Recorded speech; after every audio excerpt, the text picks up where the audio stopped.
when you challenge somebody and they step into a leadership role or they choose to step into it of their own accord, that's just the most exciting thing ever, watching somebody come into their own out of their own volition. It's exciting, but I think it's an evolution from civilians just being doers to that we're all leaders in our organization, no matter where we sit.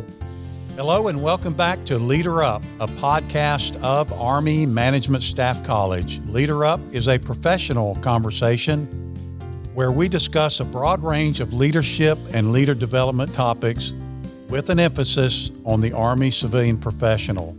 I'm your host, David Howey. And on today's episode of Leader Up audience, we have a great guest, someone that I'm really interested in talking to. This is Mr. Paul Landauer, and he is the J8 for AFRICOM, and he is a member of the Senior Executive Service.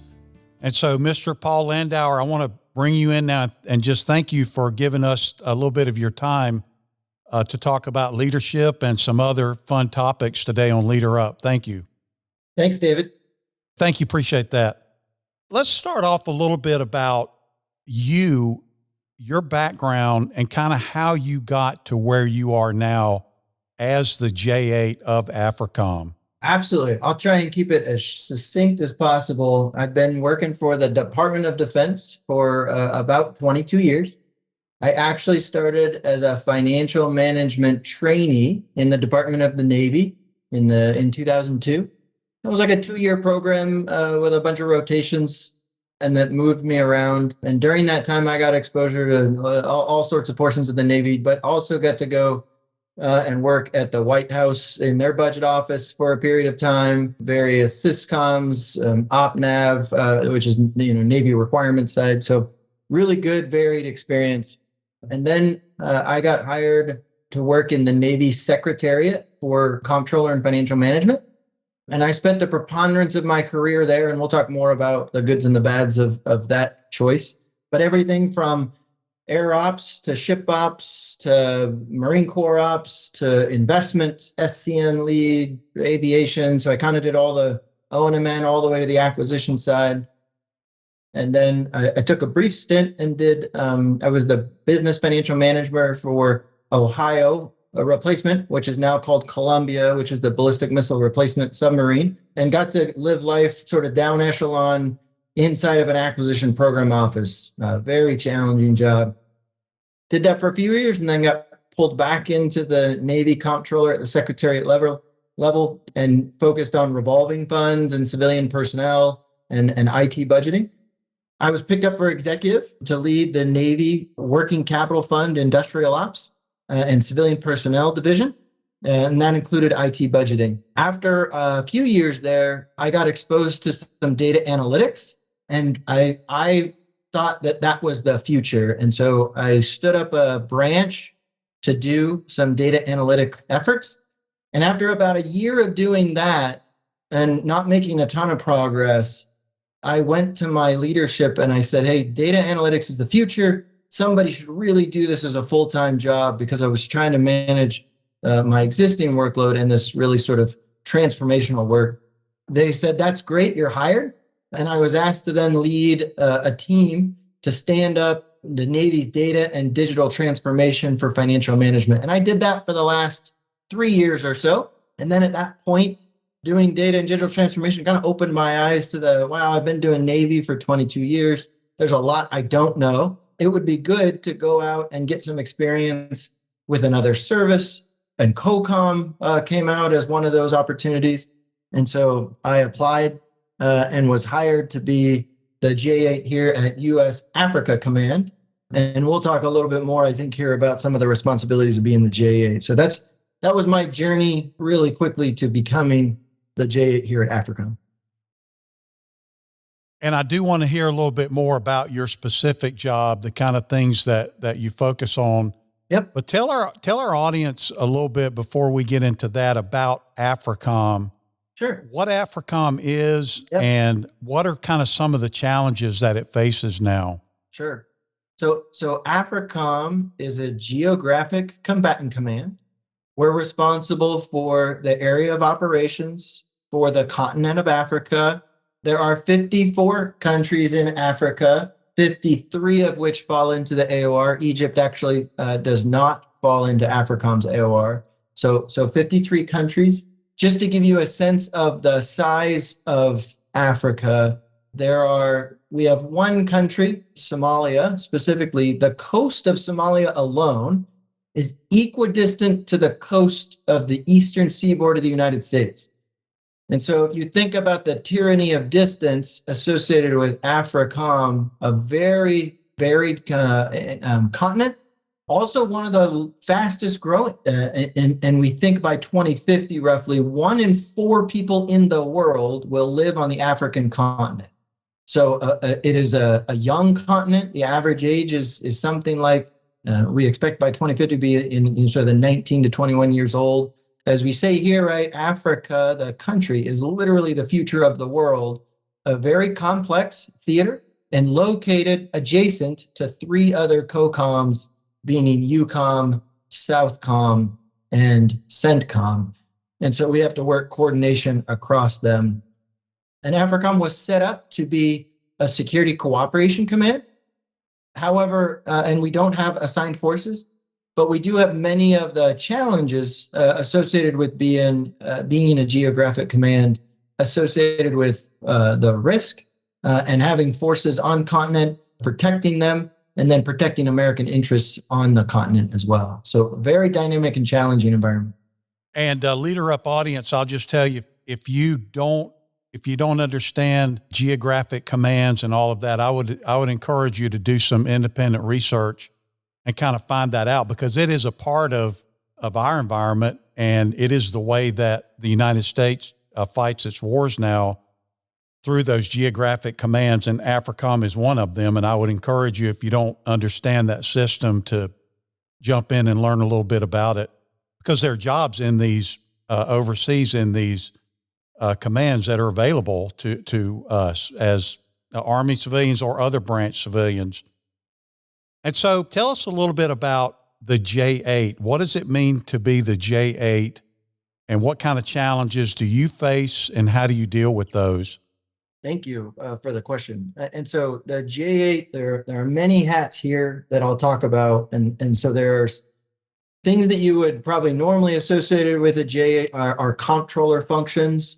And that's everything from allocation of resources, unfunded requirements, doing requirements through the Army resource process. Army is our combatant command service, and so they provide the resources for the headquarters. I have a comptroller team that does, everything from the program to the budget to the execution to the audit and financial reporting associated with AFRICOM is one portion of the team. The other portion of our team is the requirements. And so everything from the integrated priorities listed, which it usually covers down on what we see as capability gaps in the theater. And so the commander has a list of gaps. Those are called IPLs. So we are responsible for keeping track of that. We also do, every combatant command is tasked by Congress to provide an unfunded priority list every year, and that's one of our products. And then we work through what's called the program budget review cycle with CAPE and comptroller annually through that process. So we're in PBR 26 for right now, for example. The other portion of our team is the assessments team. And so there's a group of operations research folks that work for me, and we do the annual joint assessment, which feeds to the chairman's risk assessment. So AFRICOM feeds a portion of that, and we provide that service to the joint staff, as well as that team produces our annual campaign assessment. So AFRICOM has a campaign plan and a campaign order, and my team, with coordination with the rest of the AFRICOM team, assesses that effectiveness over time. And then the final portion of our team here in the J8 is the S&T team. We have a small group of folks where we're trying to facilitate and advocate for science, technology, innovation, and experimentation in the AOR. And we provide various services to try and advocate for those types of operational assessments. One of the things we're working on is trying to get a long endurance intelligence, surveillance, and reconnaissance platform into the theater. So a really big glider can dwell for a really long time, obviously would be beneficial in an AOR that's as big as ours. And so those are the three major thrusts. I have one other responsibility that I would think is worth mentioning. I'm the senior civilian for AFRICOM. And so my job includes the care and feeding of the civilian personnel here. I'm not the J1, and so that there's a little bit of delineation there, but mentoring, coaching, professional development, thinking about how we recruit and retain, and working in partnership with the J1 and the rest of the staff. Civilians make up about between 50 and 60% of the staff here at AFRICOM. And so it's important because we're OCONUSly located here in Stuttgart, Germany. That presents some unique challenges, and it also presents a lot of opportunities associated with that. And so that's another part of my responsibilities here in AFRICOM as the J8, but is a unique to my specific role. Any follow-ons to that, David, that you wanted to ask? I don't know if I hit everything you wanted me to hit there. Well, you did, but you brought up another question for me, and that is, you mentioned that you're the J8 as a member of the SES, as an SES. Yep. What are the other staff principals? Are they military, civilian, SESs? Not necessarily all of them, but just how many other of your peers are SESs? Yeah, it's a great question. So on the AFRICOM Army staff, if you will, I am the only SES here in the command. There are other organizations that support AFRICOM that bring SES level folks, like three-letter agencies that support us. There are some others. There's also, we have an ambassador for AFRICOM, Ambassador Rob Scott. Obviously, that's actually well above the executive ranks, if you will. He's on the staff, but most of my counterparts are at the 3 and 2 star level.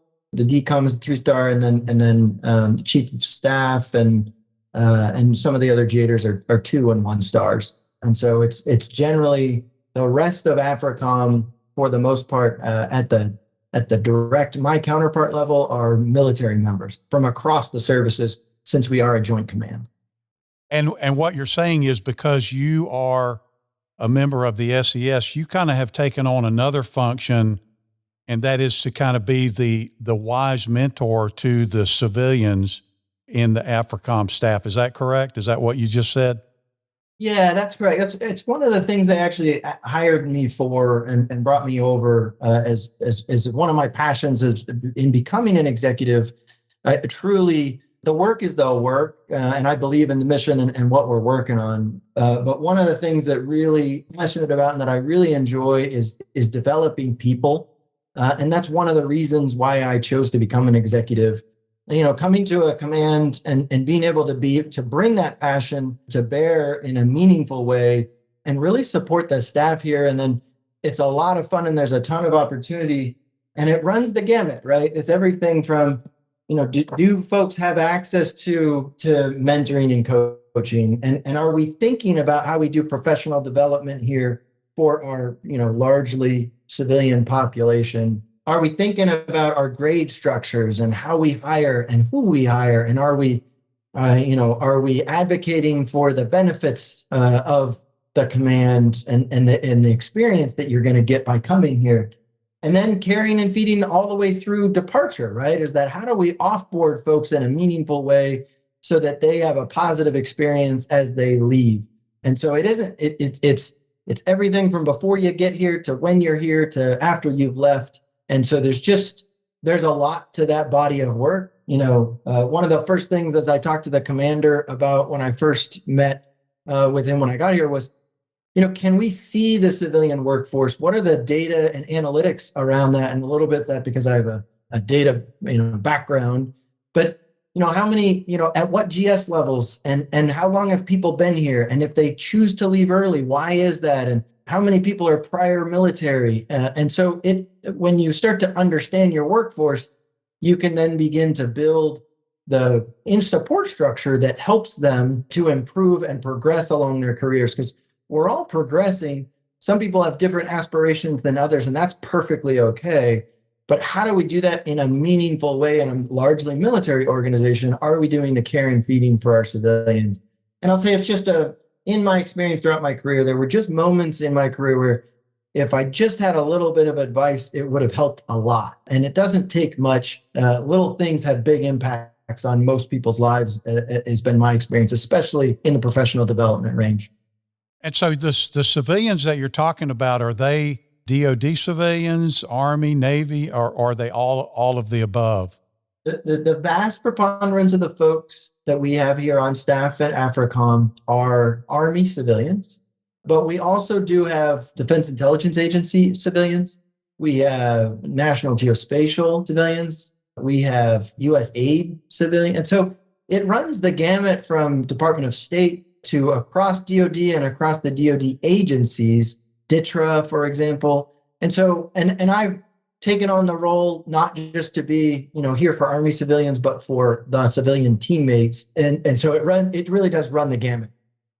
And you kind of bring me to my next point that I want to talk about, and it is the changing or evolving role of civilians in the workplace. And normally on our podcast, we talk Army civilians, and most of your folks are Army civilians, but I know all the other branches are trying to develop leader development programs and all of that. But your civilians that you see, how have you seen the role of those folks change since the time that you've been associated with the military?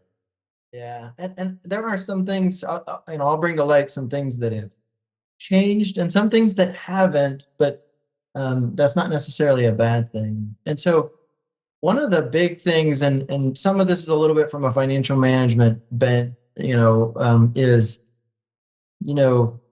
civilians are the continuity, and that really hasn't changed. What I think has changed is that more and more, and I see this a lot in the financial management realm, which is, why I'm bringing it out a little bit, is, in the past, financial management and the civilians associated were largely viewed as a back office function, right? We were, providing some information. It was usually in the rear view mirror. And what I've seen evolve over time, and I think it's true, not just in the financial realms, but more broadly, is that the civilian teammates are taking on a more prominent role because of the way information is flowing and because of that continuity, and truly because of the time it takes to drive what is major change or major transformation, is that I've seen civilians take a more prominent role at the boardroom table, right? At those key leader decision points. And that's a combination of, data is moving at the speed of operations or speed of relevance. And therefore having folks that have enough depth and breadth to really bring in that level of information is important, because there's that continuity aspect, but also is that major change. And I think all of DOD certainly is, we're in a constant state of change for sure, but the DOD landscape is shifting around us in pretty rapid succession. And our civilian teammates present a unique position to bring different insights, some built on continuity and some built on varied experience that allows us to offer a perspective that we might not otherwise get. And so it's really things are the same, but things are dramatically different, if you will.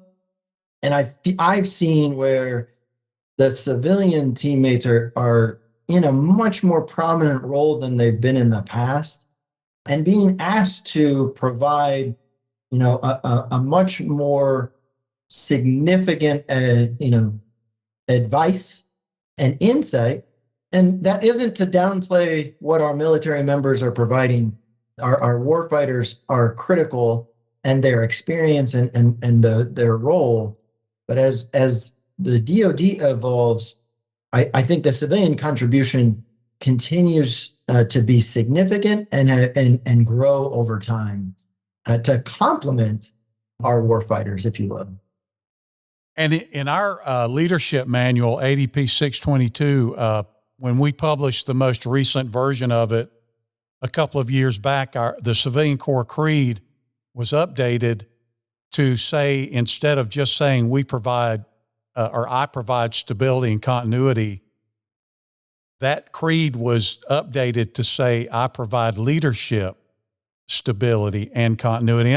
I think that's what you're kind of getting at is we look at civilians and we say, you need to roll your sleeves up, get involved early so that you can affect things before they happen, not being brought in, like you're saying, after the fact, or to stand on the sidelines and just be the Monday morning quarterback, which is kind of the way civilians were looked at, I'll say 30 or so years ago. And I think you're right that we expect more from civilians, and civilians are being, expect more is expected of them, and we are giving them the tools to perform those functions in the organizations.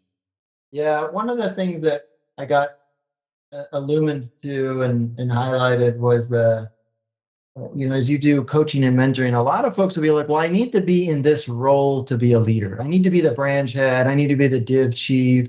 What I always encourage people is that choose to lead wherever you are. And there's great books out there, 360-degree leadership. There's a couple others. But don't wait to be in a role to provide leadership. Be a leader wherever, whatever role you're in. Don't be afraid to take on that leadership role. That's where you cut your teeth. That's where you show and you develop what kind of leader you're going to be. You develop it as you go through your career. It's not like you land in some job and suddenly you're a leader. You're honing your craft your whole career. And so you see it that way, then you're constantly looking for opportunities to provide leadership and share leadership and grow others and mentor. I think that's been a shift, if you will, as opposed to just being a bunch of doers, is that we're all a bunch of leaders.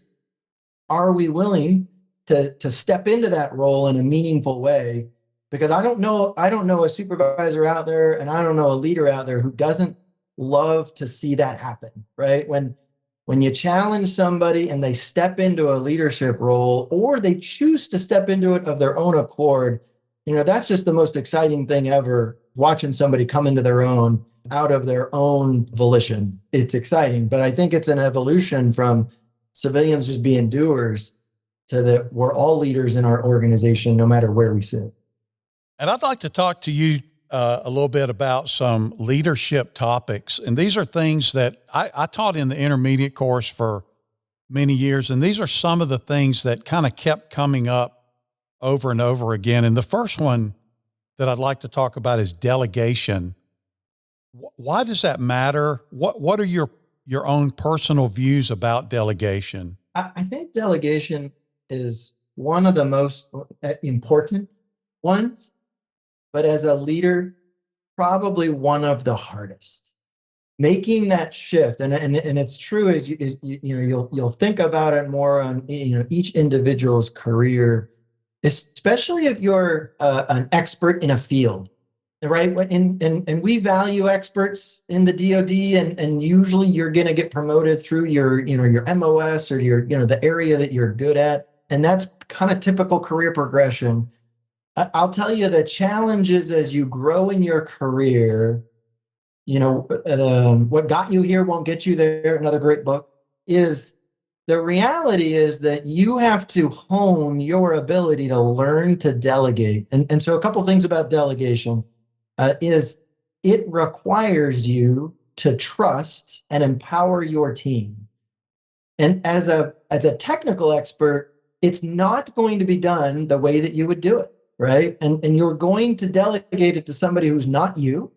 And so therefore it can't be done how you would do it because they're not you. It's impossible. So how do you delegate? How do you empower and trust your team to execute? And I'll tell you, if you can't learn how to delegate, then you likely aren't trusting and empowering, and you will, as a leader, experience catastrophic failure because you will become a bottleneck, right? And you will be unable to execute a wider range as you grow in your career. And so it will be a limb fact, right? And so you have to practice delegation and you have to try it. And actually, frankly, right, delegation is one of those things where when you empower and trust, you're also taking a risk. And actually, the most powerful times of delegation is when somebody fails under your delegated authority. You provide that overarching, that was my responsibility and my fault. I take ownership of that. And the employee sees you take that on with a, hey, did you learn anything? And what did we learn? And did we grow from that? Okay, go do it again. That's the most powerful in delegation. If you're going to delegate only to hold accountable and pass down, right, negative or constructive all the time that isn't productive, then your team isn't going to learn that you have their best interest in mind. And so that's a particular, in delegation requires a leader to trust and empower, but also to accept the risk associated with that, even when stakes are very, very high. And so Extreme Ownership, another book, talks about as a leader, that's yours to own, but that's not yours to take on, right? Is that you have to accept that risk and then go back and look as a leader, where did I miss the chance to help my team and empower them to make sure that they did the best they could? So did I give them the tools and the resources associated with it? And those are my kind of short thoughts on delegation. Truly, right? If you can't learn to delegate as a leader, my coach, and I would tell you, anybody who's, if you ever have the chance to get executive coaching, I highly recommend it. My executive coach would ask me regularly, are you going to be a doer or are you going to be a leader? And he would ask me to look at my schedule and say, what are the things that I'm doing that I absolutely shouldn't be? And why haven't I delegated them yet? And what am I afraid of? And it takes real work and real accountability to continue to grow in that. And I also think, especially in the areas where I am an expert or would consider myself to be an expert, those are the ones I really have to watch. And I ask my team actually to hold me accountable to that, is to say, if I am doing things I'm not supposed to, I want you, team, to call me out on that and correct me and say, those aren't things you should be doing.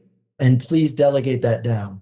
And so I know where I struggle a little bit. And so I put those sort of checks in place with my team to provide some level of accountability, because I know that I will naturally gravitate away from that in specific areas. And what I think you're saying is that a leader has to know their tendencies, yep, and what they are likely to do.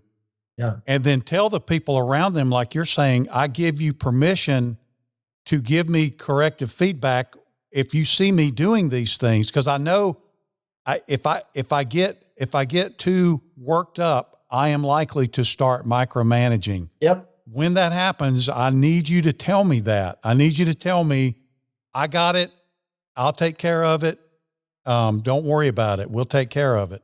David, two things I would say out of that is good leaders are very self-aware, right? And so if you're not soliciting and giving and getting feedback from a variety of sources, and then you're also not learning to be self-aware and studying yourself. So Myers-Briggs, 360-degree, there are lots of ways to become self-aware and lots of leadership classes that will help you with that. Good leaders are very self-aware. And when you're self-aware, you can free your team to help you be more effective. But if you're not self-aware, then your team is caught in a rock and a hard place of the leader is so unaware, they don't know where they're self-destructive. And we see it a lot. And I coach people sometimes that aren't self-aware. And sometimes the only thing I can do is help them become more self-aware. But until they do, they won't see past that block or that thing that's standing in their own way. And that's frankly, a lot of times, most folks, the block is themselves. And it's them realizing that and then figuring out how to work through it is often what we all struggle with in some way or another.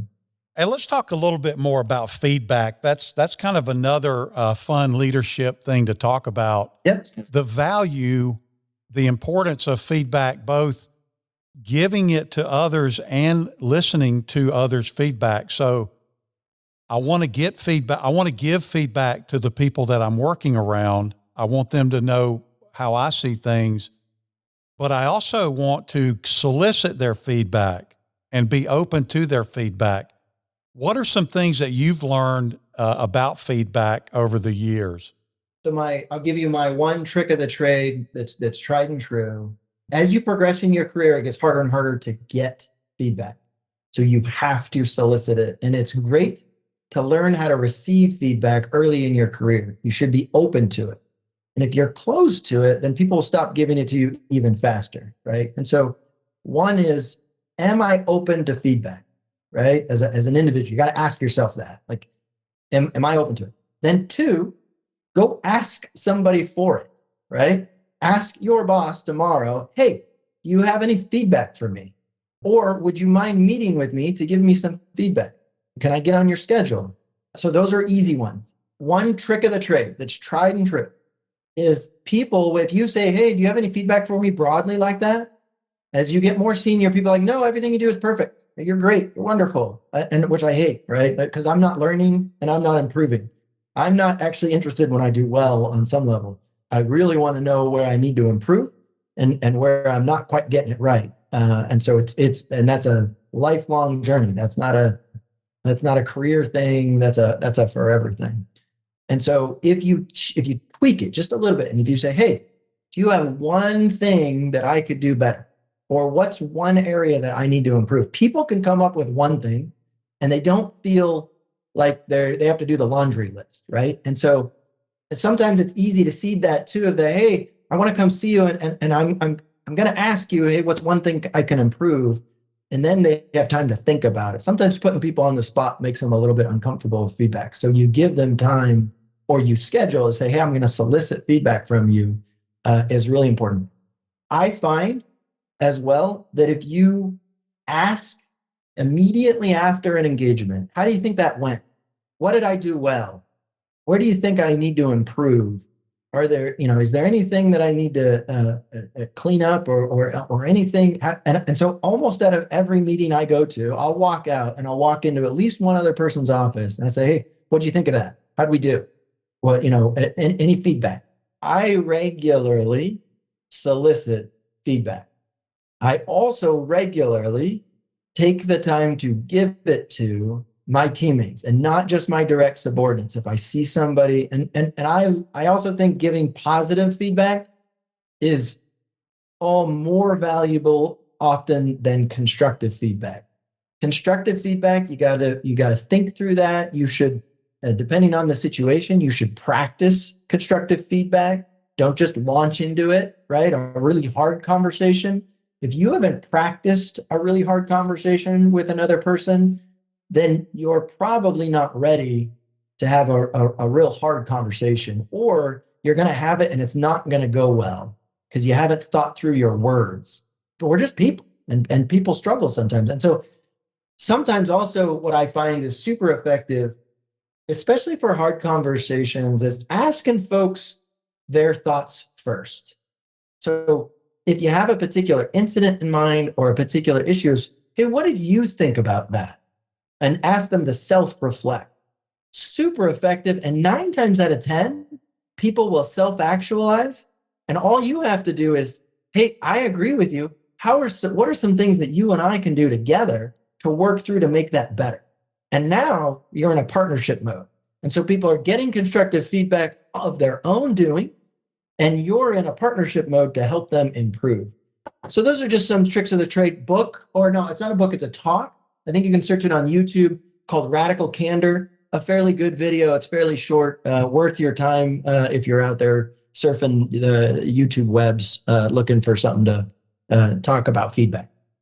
And sometimes I wonder if people look at an SES or a general officer or whatever rank. There's a rank that people see that they think, well, that person they've hit nirvana. If they're at that level, they know everything about themselves. Yeah. They're completely self-aware. They've heard it all before.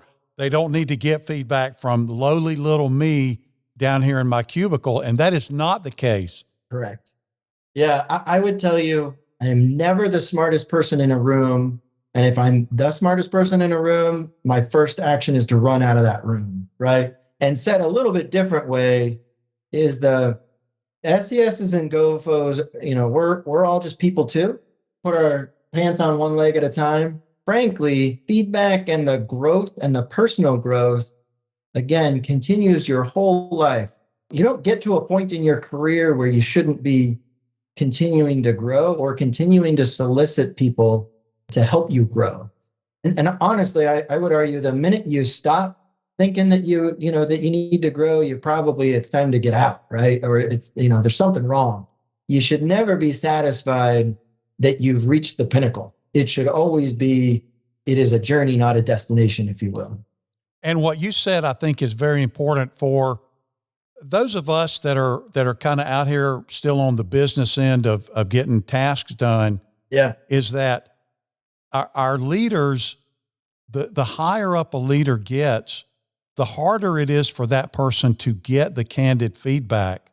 And so for us to remember that the higher up someone is in the chain of command, some of them struggle to get genuine feedback. Yeah. Because they have folks around them, well-intentioned, absolutely well-intentioned, that I want to support my boss. So I'm not going to tell him all these things.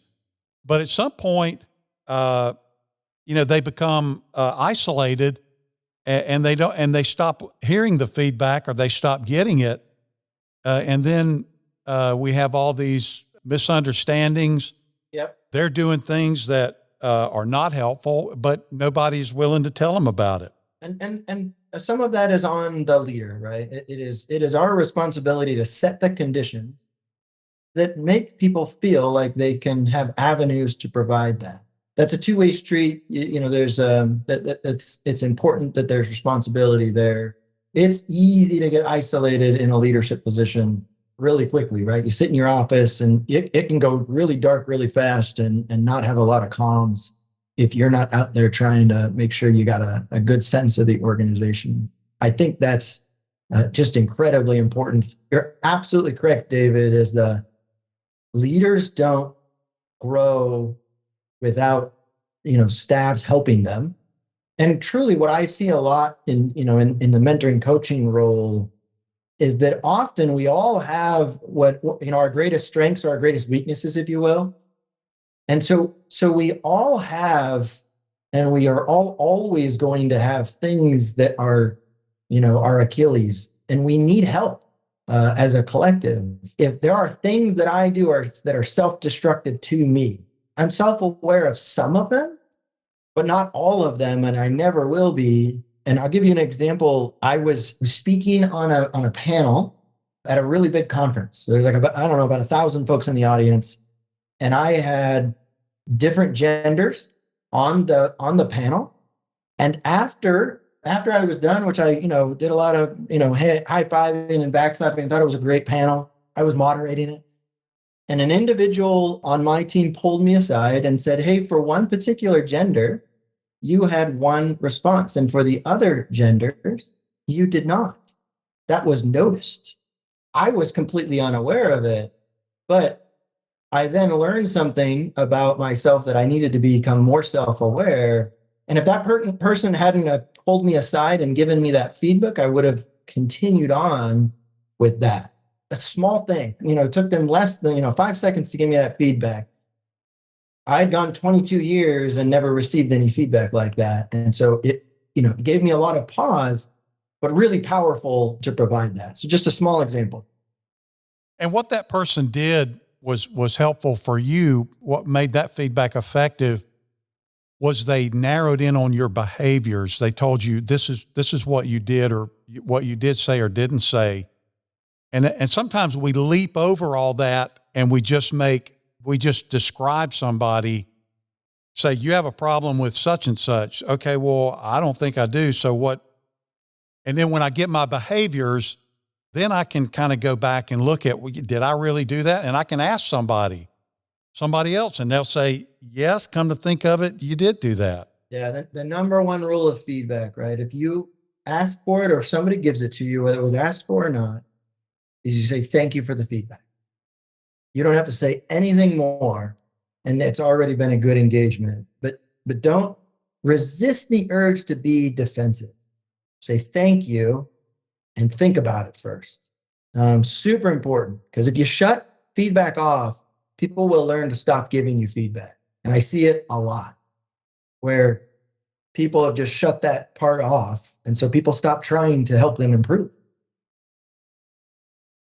So I want to start to wrap this conversation up, but I want to talk about the career advice that you might give to someone, or what you would say to someone who says, I want to be an SES, I want to progress in the Army or in the civilian world. I want to do as much as I possibly can. What kind of advice would you give that person that they should focus on in their career now? So I said it already a little bit, right? Be a leader in every role you're in. Don't wait for that, whatever position it is. Start thinking about what is your leadership philosophy today and start putting it into practice. Try it. I would tell you that you need mentors, and that's with an S. I tell people 3 is a good number, and you should, you can have it in your direct line of supervision. I don't encourage that. Can be done. But you have to recognize that person's, got a conflict, if you will. And that's not always bad, but I tell people mentors and 3, and I encourage people to have at least one that's not in DoD, right? An industry person or somebody who's just going to think really differently. It'll give you a perspective that you wouldn't get potentially inside of DoD. 2 inside, 1 outside generally. And you should initiate having those mentor relationships in place. Mentors often will challenge you. They'll help you self-aware. They'll also help you navigate job and those moments of change. And it's helpful to have that relationship in place before you experience those moments of change. And frankly, that's another part that I would advise. If you aspire to something, then you need to meet with someone and talk about that aspiration, and you need to put it on paper.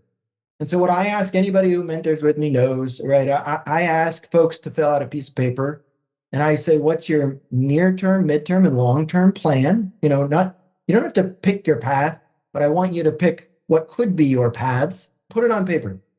And then on that same piece of paper, I want you to tell me what you think your strengths are, and what, more importantly, what you think your weaknesses are. We're pretty self-aware of strengths. We're not very self-aware of weaknesses. And if you don't know your weaknesses, you're probably not working on them. And so I advise people, if you're not working on your weaknesses, you're not really growing, as an example. The last part of that piece of paper is usually like a resume that is, but in essence, the job itself. So it shows up as like 12 lines or 5 lines, depending on how many jobs you've had. And so that when you meet with a mentor, you can kind of talk through that. And then what I always do with my mentors, I take that piece of paper with me. And on the bottom of that sheet, I write down the questions I want to ask that mentor. And so that's a little bit about how I would mentor you, but about how I would encourage you and what advice I would give you. If you're sort of pursuing the SES, I think you have to decide your why. Why do I want to be an SES? What about it? Because if you're not clear on that, the machine will kind of eat you up and spit you out a little bit. If you're not clear on why you want to do something, it's worth putting down on a piece of paper. The other advice that I would give, to look at that experience.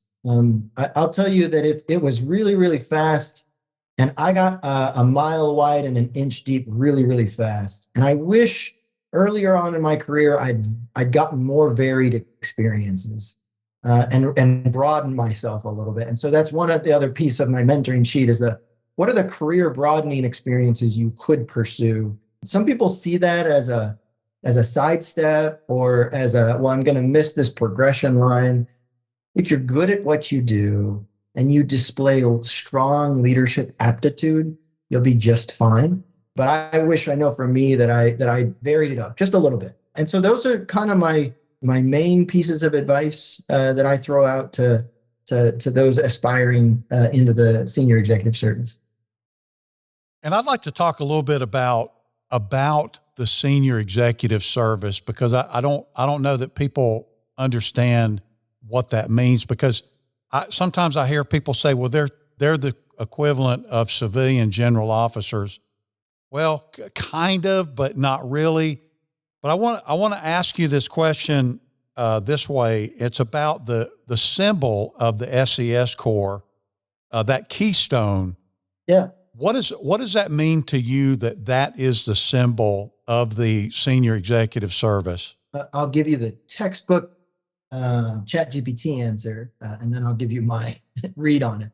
And so, if you ask GPT to tell you what the keystone is, it is the center stone in an arch that holds all the other stones in place. So that's what a keystone is. And that's what if you see an SES symbol, that the keystone is that. And I would tell you from my seat, how do I see the keystone? I would flip it a little bit. I view it more like I'm a brick on the pavement, and my job as the SES truly, right, is to remove barriers, to advocate for my team and the teams that they engage with, and frankly, to get out of the way.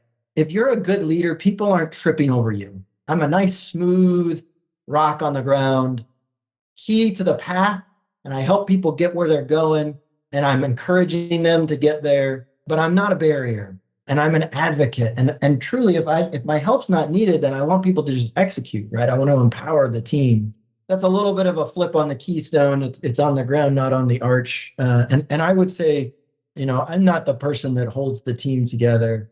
The team is what holds it together. I tell my team all the time, I've never had a good idea in my life, but I know one when I see one, and I'm happy to advocate for it. That's a little spin on the keystone. And in our final moments, I want to talk to you a little bit about just some books, leadership books, or any book that you think would be useful for someone who's in the civilian world, Army civilian or DOD civilian or whatever they might be. Yeah, David, there are no shortage of books. And what I would tell you, if you're reading, then you're doing better than most, right? So are you an active learner, and are you thinking about how to improve, or even engaging your brain on an idea or concept that it hasn't thought about? Just reading alone is valuable and important. What you read, you can vary. Some books that I've found helpful in my career, the old classic Winning Friends and Influencing Others, great read. It's an oldie but a goodie.